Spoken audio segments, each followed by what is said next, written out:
ඔව් අපි තවත් තරගයක් ආරම්භ වුණා. ශ්‍රී ලංකා පොලිස් කණ්ඩායම සහ ශ්‍රී ලංකා යුද හමුදා කණ්ඩායම අතර තරගයක්. මම හිතන්නේ පොලිස් කණ්ඩායමට මෙවර නවක ක්‍රීඩකයෝ රැසක් සහභාගී කරවගෙන තිබෙනවා. නැත්නම් පොලිස් ශ්‍රී ලංකා පොලිස් කණ්ඩායමගේ ඉතා දක්ෂ කණ්ඩායම ශ්‍රී ලංකාව තුළ සිටින.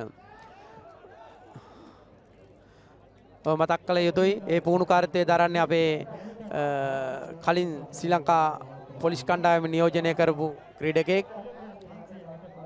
තවත් උණුසුම් තරගයක් මේ වෙනකොට ක්‍රියාත්මක වන්නේ ක්‍රීඩා ගණාංක දෙකේ පොලිස් ක්‍රීඩා සමාජය සමගින්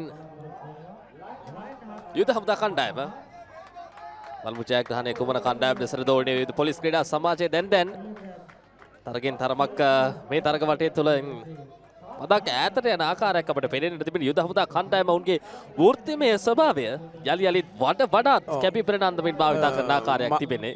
මම හිතන්නේ මේ මට මේ පේන ආකාරයෙන් තරග වැදුණු ආකාරයේදී පොලිස් කණ්ඩායමට